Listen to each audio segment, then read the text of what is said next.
Gente, olha, nós estamos aqui agora com Amanda Nascimento e Yolanda Rodrigues. Todas duas são psicopedagogas, elas são também formadas em terapia ocupacional pela UFMG e agora nós vamos trazer uma pauta que é a questão escolar, né? A questão escolar para, dentro de uma perspectiva das famílias atípicas para crianças atípicas, não é isso? Então, bacana ter vocês aqui no nosso podcast, é bom recebê-las. Muito obrigado pela presença. Obrigada pelo convite. Que legal, muito bom. Eu estou recebendo algumas perguntas aqui, eu quero começar na sessão 1, né, que aqui ficou bem separadinho, criando um ambiente para estudo. Então a pergunta é o seguinte: quais são os elementos essenciais para criar um ambiente de estudo eficiente em sua casa? Então você pai, você mãe, essas são dicas da Yolanda e da Amanda com relação à área da psicopedagogia para que você possa usar na sua casa. E aí, Amanda? Então, é importante, né, que a criança ou adolescente ela tenha um espaço separado, um espaço delimitado para o estudo. Então, essa questão, né, escolar, o para casa, os trabalhos, o próprio estudo, tudo que a criança for fazer dessa questão escolar em casa, é bom que ela tenha o seu espaço, né? E esse espaço ele tem que ser bem iluminado, ele tem que ser confortável para a criança, de preferência silencioso, sem distratores. É importante também que o material que a criança vai utilizar ele esteja ali próximo dele, para que ele não precise parar e ir num outro ambiente para pegar um caderno, um lápis que esqueceu. Então, é importante a família tentar se organizar para que a criança consiga ter o seu cantinho, né? Esse é o cantinho de estudo. E lá todas as atividades escolares serem desenvolvidas, né, desempenhadas nesse ambiente. Interessante. E aí, você tem alguma coisa a acrescentar, Yolanda? Eu acho que a gente pode se atentar também aos aspectos assim do ambiente no sentido da iluminação também. Então, assim, essa criança, esse adolescente, o local que ele estuda está bem iluminado, o posicionamento, a mesa é de uma altura adequada, a cadeira é de uma altura adequada, porque aí a gente pensa que a postura, né? Se a postura estiver legal, ele vai estar mais disposto no sentido do corpo físico mesmo, a postura, né, correta ali. Às vezes a gente tem que pensar que se for uma criança com uma deficiência motora, por exemplo, uma criança que tem uma postura funcional diferente, né, ela tem que pensar na hora dessa execução dessa tarefa também. Então, se precisa de um encosto, pode se usar precisa de uma almofada nas costas ou até mesmo uma almofada no assento para ficar mais alta, para alcançar. Porque pensa, você tem que fazer 1 hora de lição de casa e tá desconfortável. Você não vai querer fazer, vai mexer demais e aí pode estar sem distrator nenhum no ambiente. Mas se você não consegue ficar confortável, você se mexe demais e se distrai com o seu próprio movimento. Então, ok, então se vocês estão falando dessas primeiras orientações para casa, é sempre ter um ambiente o mais sem ruído possível, né? Que seja um pouco mais exclusivo para aquela criança, mas tem uma pergunta que me chegou aqui. É importante também, Renato, desculpa te interromper, ter um horário específico para estudo, né? Entendi. Então, assim, a criança chegou da escola, almoçou, descansou um pouco, esse é o horário que você vai parar o que você está fazendo, vai se dedicar ao estudo, então ter esse cronograma, né? As crianças com autismo gostam muito de ter a rotina toda detalhada, né? Então, os pais trabalharem essa questão da rotina com a criança é importante, né? Então, de tal hora até tal hora é o horário que você vai se dedicar aos estudos. Então, isso é importante também, que dá até uma previsibilidade para a criança. O que ela vai fazer durante o dia. Ok, então algumas orientações aqui já, sempre um local bem iluminado, né? Um posicionamento adequado na cadeira, então não vale também a criança ficar deitada no sofá tentando fazer para casa, né? Porque isso aí também não dá para a criança ficar na sala assistindo televisão, fazendo para casa e deitar de uma forma irregular. Então, uma outra dica é o posicionamento dessa criança, sempre tentando colocar o pezinho no chão, um joelhinho dobrado a 90 graus, um quadril também a 90 graus, uma coluna bem posicionada, né? E com anteparo posterior, né? Uma cadeira seria o Sim. ideal para essa criança. Quando a altura da mesa ela for, né, desproporcional em relação à cadeira e a criança ficar numa postura, né, não confortável, às vezes colocar uma almofada, que é uma Sim. dica que você deu, que seria também bastante interessante, né? E aí eu tenho uma situação que eu queria, porque eventualmente tem algumas famílias que têm casas menores, né? E como adaptar esses espaços menores para essas crianças? Pensando no tamanho da casa, né? Às vezes, no próprio quarto da criança, tem pais que vão conseguir fazer um cantinho, uma mesa de estudos lá. Mas a gente pode pensar nesse cantinho de estudos que a Amanda falou, em qualquer cômodo da casa. Então, por exemplo, eu posso, como essa rotina tá pré-estabelecida, a criança sabe que, por exemplo, se ela estuda de manhã, ela chega, ela almoça, ela descansa, e o descanso é importante. Então, às 14 horas ou às 15 horas, ela vai usar a própria mesa de refeições da família para estudar. Mas aí ela sempre senta no mesmo lugar, que é onde a luz reflete de uma melhor forma. E aí, o que os pais têm que fazer? Meu filho, hora da tarefa, né? Hora de estudar. Pega esses materiais, porque a gente tem que pensar o seguinte: se o cantinho de estudos não é um local fixo, a gente tem que lembrar do que a Amanda falou os materiais têm que estar à disposição, para que essa criança não se distraia nesse vai e vem de buscar material. Então, assim, você pode fazer um cantinho fixo, ter uma mesa própria de estudos para o seu filho? Perfeito. Se você não pode, perfeito também, a gente vai adaptar isso na casa. Então, escolha um bom lugar, pode ser na sua cozinha, pode ser na sua sala com boa iluminação, veja se a cadeira está da altura adequada e nesse momento convide seu filho, é a hora de estudar, então vamos lá, vamos pegar o material? Pegou tudo que precisa? Confere, as crianças esquecem, as crianças se distraem, né? Hoje a tarefa é de quê? De geografia? Você precisa do livro da escola, do livro didático?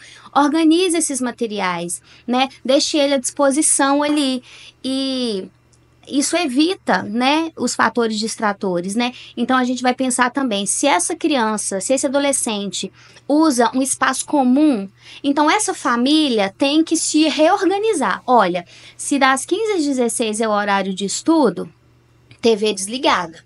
Entendi. Celular sem nem música pensar. alta. O celular ele pode ser usado se ele estiver sendo usado para o estudo. Então, eu não entendi essa pergunta. Vamos procurar um vídeo que explique isso aqui? Olha, eu tô com dúvida do que significa essa palavra. Antes, na minha época, era dicionário de papel. Hoje a gente tem dicionário online.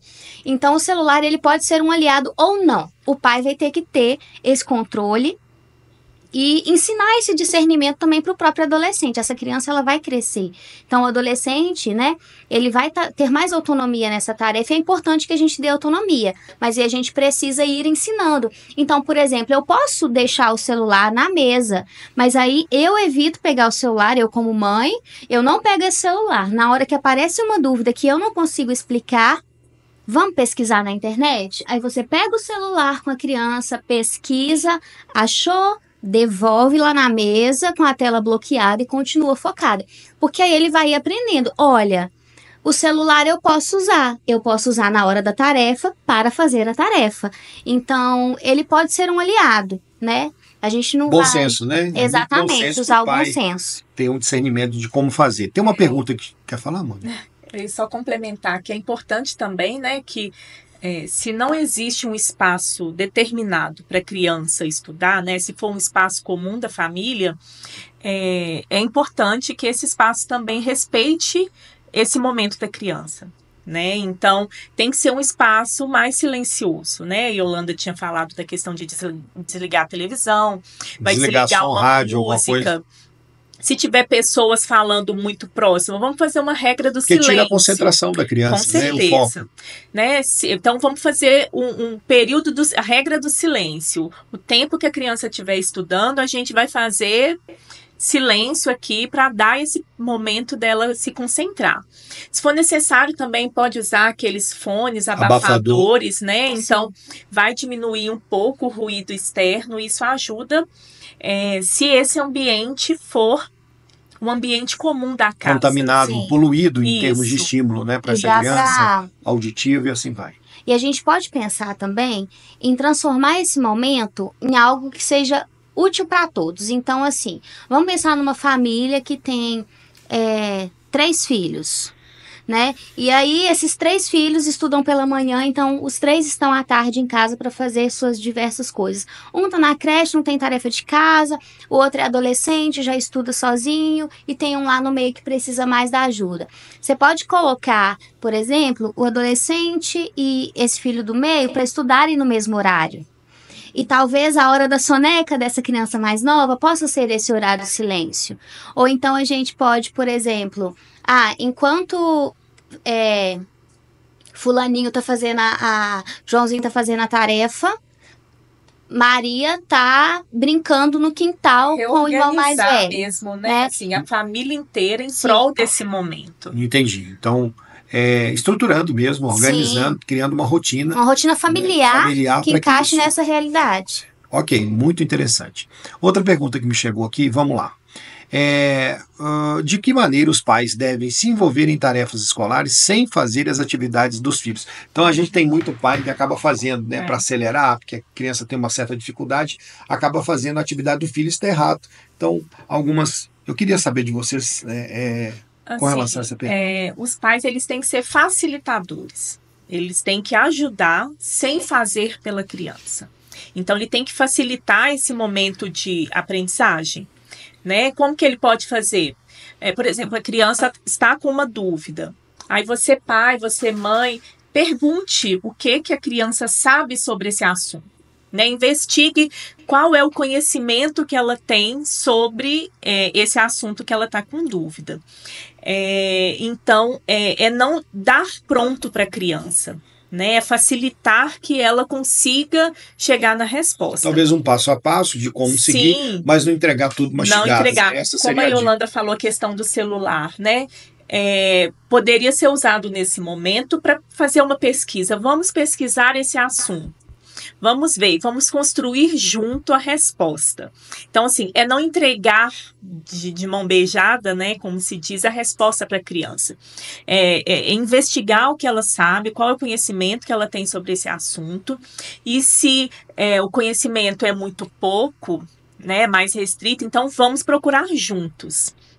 Né? Estar lado a lado com a criança, ajudando que ela consiga compreender o que está sendo solicitado e dar respostas que sejam mais assertivas do assunto. E aí, Yolanda, alguma consideração? Eu acho que a gente pode, inclusive, nesse momento, estimular que as crianças gostem de estudar e verificar esse aprendizado também. Tem uma técnica de estudos, né, revisão ativa, né, que pela neurociências é uma técnica muito boa de estudo, principalmente para consolidação daquele conhecimento. Então, como é que eu aplico isso com a criança? A revisão ativa, ela propõe que a gente revise os conteúdos com um espaçamento de tempo, né? Então, eu reviso em seguida, eu reviso no outro dia, e pensando que as crianças têm as matérias distribuídas nos dias, então, assim, hoje ela estudou geografia. Então, no próximo dia de tarefa de geografia, antes dela começar a tarefa nova, eu reviso o conteúdo da tarefa anterior. E como que eu faço isso? Se for um adolescente, ele já tem condições de escrever tudo que ele lembra, mas eu posso fazer isso com a criança fazendo o que a Amanda disse, de perguntar o que ela sabe. Então, olha, a gente aprendeu sobre os continentes. Você lembra quais são os continentes? E aí ela vai falando. Então, assim, isso é uma prática que os pais podem fazer com seus filhos, né? Muito bom. Olha, o que você lembra desse assunto? Antes de passar para o outro. Ali até o pai mesmo vai perceber, nossa, meu filho está com dificuldade em aprender isso aqui. Pode falar com o professor diretamente. Olha, eu percebi isso fazendo as tarefas com ele. E para o filho vai ser muito positivo. Outra pergunta que chegou para mim aqui: como motivar as crianças e adolescentes que estão resistentes às atividades escolares em casa? E aí? Como motivar?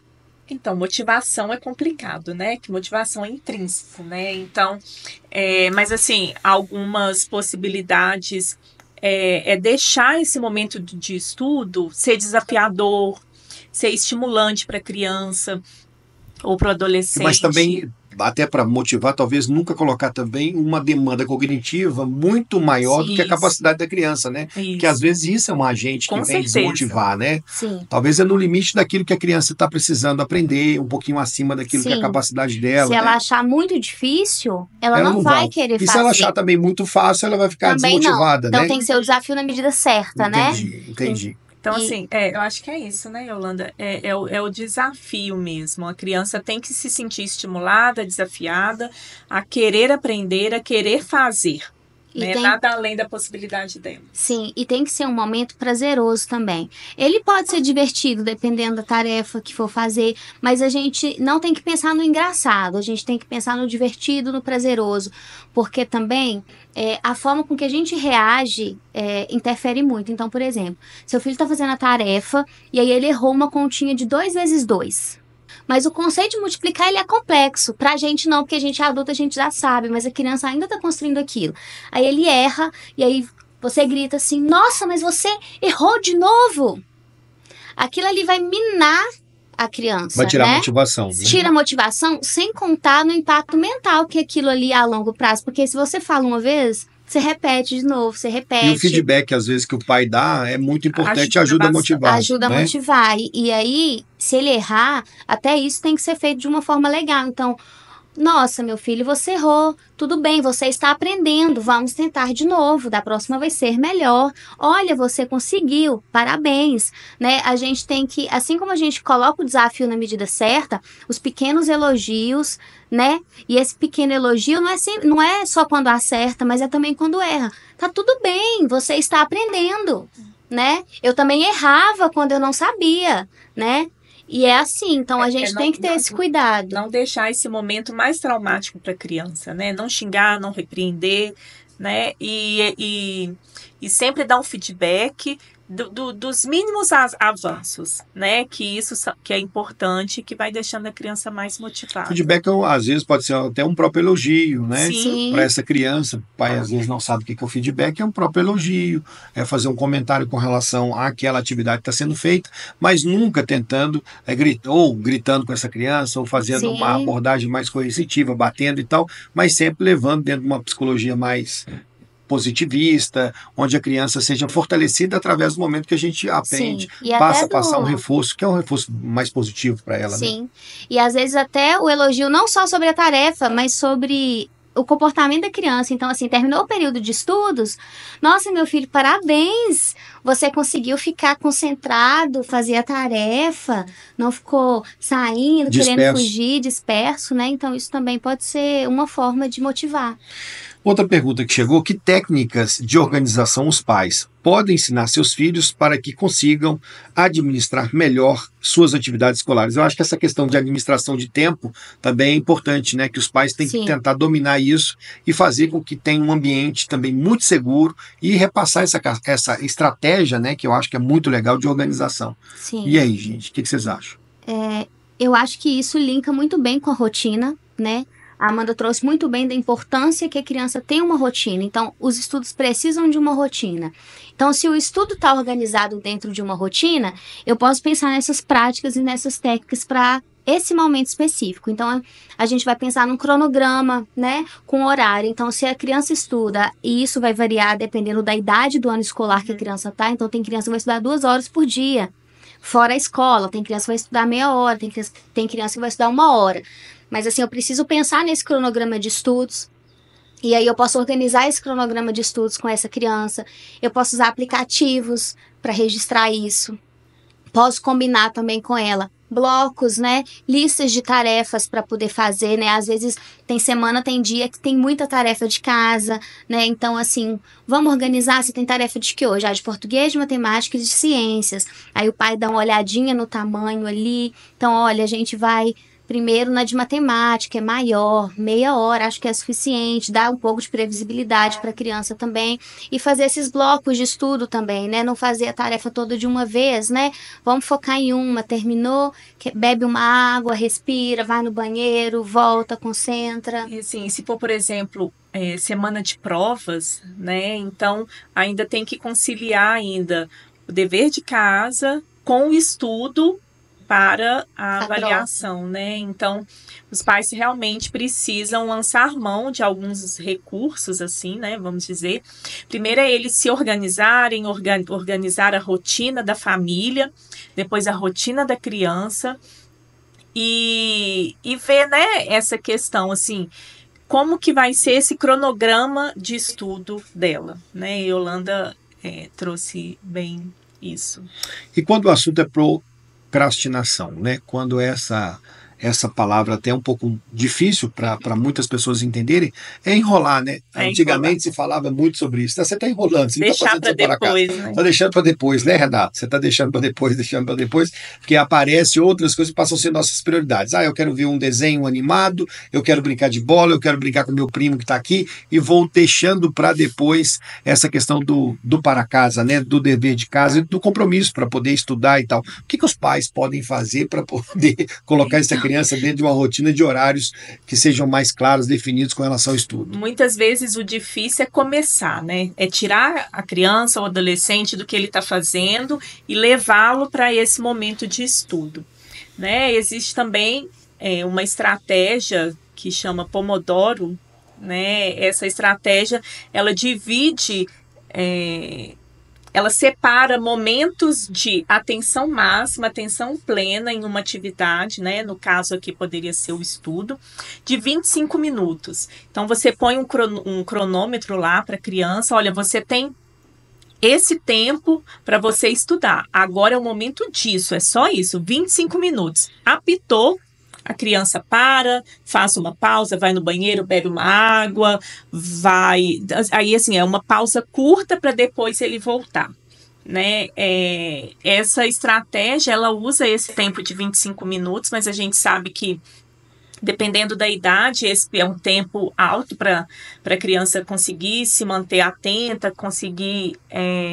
desempenhar as atividades. Isso, então você... faz a sua adaptação dessa estratégia, né? Então, você põe um tempo menor e vai incentivando a criança, né?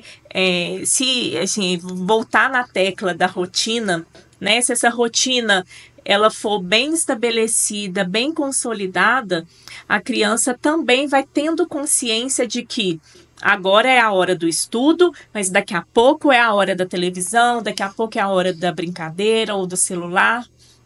Então, novamente, a importância dessa rotina. Previsibilidade. Isso, né? E eu acho que é isso. Assim. A gente troca, né? A gente troca as atividades chatas, difíceis, pela atividade que dá prazer instantâneo. Então, eu prefiro mexer no celular do que ler o livro da matéria que eu estou estudando. Eu prefiro ver um videozinho, brincar de um jogo. Então, voltando naquilo que a gente falou antes, se esse momento do estudo em casa é um momento prazeroso, meu pai não tá brigando comigo, minha mãe não tá gritando na minha cabeça, batendo na mesa, né, me assustando, eu vou pensar que chegou a hora de estudar, e mesmo que talvez a tarefa seja difícil e aquilo me desanime, eu sei que eu tenho uma ajuda muito legal que minha família está me dando. Então isso motiva um pouquinho mais. Então, assim, quando a gente pensa na procrastinação, a gente tem que pensar em todos esses recursos mesmo. Organizar essa rotina de estudos, preparar esse lugar, tornar esse momento um momento prazeroso, por mais difícil e chato que possa ser, porque a gente tem que ser realista, né? Tem gente que gosta da matemática, tem gente que não suporta, tem gente que acha difícil português, tem gente que ama geografia. Então, assim, a gente tem que pensar nas estratégias para motivar, e pensando nessa questão da procrastinação, eu posso falar, por exemplo, eu sei que meu filho gosta de geografia, mas não gosta de português, e ele tem tarefa de geografia e de português.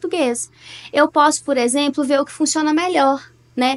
O que motiva ele mais a não procrastinar na hora de fazer a tarefa? Fazer a que ele gosta primeiro e a que ele não gosta depois? Ou fazer a que ele não gosta primeiro e fazer a que ele gosta depois? E isso o pai vai saber convivendo esse momento com o filho. Conhecer a criança, né? Conhecer o filho, sabendo das preferências e tentar fazendo essas adaptações de acordo com o que dá mais prazer para a criança, o que vai motivar mais. Gente, obrigado. Nós estamos aqui com a Amanda, nós estamos aqui com a Yolanda, elas são psicopedagogas, terapeutas ocupacionais também, passando aqui algumas dicas, né, para as crianças em relação ao estudo, em relação ao para casa, em relação às atividades escolares, né? Isso é muito bacana. Nós estamos aqui no nosso canal, no Renato Loff, é uma ONG, né? Essa ONG tem por objetivo proporcionar orientação, curso, capacitar você que é pai, você que é mãe de criança PCD, criança autista, criança com doenças raras e tal, é o nosso objetivo desse canal. Eu quero agradecer a presença de vocês, muito obrigado por estar aqui no nosso podcast, e eu queria que você deixasse uma frase final para os pais, você também com relação a essa questão toda da parte do nosso podcast, que foi a parte da questão da escola, a questão, né, de como orientar os pais para desenvolver e desembolar essa questão dos estudos da criança. Eu queria agradecer o convite, né? Muito feliz de estar aqui conversando com você, Renato, falando também para os pais. E eu acho que, assim, de tudo que nós falamos, né? Eu acho que o que fica, assim, é a importância de você dar uma previsibilidade para a criança, né? Principalmente com essa questão escolar. Que ela passa um período grande na escola, chega em casa, ela quer fazer outras coisas, mas com muito esforço, né? A gente sabe que pode ser, muitas vezes não vai ser uma tarefa fácil, mas com muita dedicação, esforço, a gente consegue sim montar um cronograma de estudo, que isso vai ajudar a criança a saber, olha, tem hora para tudo. Então, essa é a hora de estudar. Né? E ela tem que entender também a importância desse estudo, não só para agora, mas para o futuro. Né? Bacana. Então, ajudar... Previsibilidade é a sua palavra. Isso. Bacana. E você, Yolanda? Alguma palavra de efeito? Eu acho que diversão. Diversão. A gente pode tornar o momento de estudo divertido. Né? Então, tem muito jogo pedagógico que eu posso comprar a preço acessível, mas também tem muita coisa legal na internet que eu mesmo posso fazer em casa. Então, eu diria para as famílias lançarem mão mesmo desses recursos, desses jogos, porque às vezes a criança ela não vai estar com o para casa, mas você sabe que ela está aprendendo a tabuada. Inventa um dominó de tabuada aí, corta no papelão, no papel cartão, na caixinha de leite, encapa com durex. Inventa, sabe? Torna esse momento divertido. Pode ser trabalhoso? Pode, mas é o que a Amanda falou. Isso é para o futuro dessas crianças, desses adolescentes, e a gente tem que olhar para eles pensando que eles serão adultos amanhã. Né? E que eles precisam dar conta de fazer compra, de ir na farmácia saber ler uma receita de um remédio, de ir ao médico sozinhos, e eles vão usar as habilidades escolares em todas essas situações. Então, lance mão desses recursos para tornar a aprendizagem divertida. Gente, obrigado. Terminamos aqui mais um podcast, hoje com a Amanda, com a Yolanda, são psicopedagogas, também terapeutas ocupacionais, vieram da UFMG, formaram na UFMG. Muito obrigado por tê-las aqui.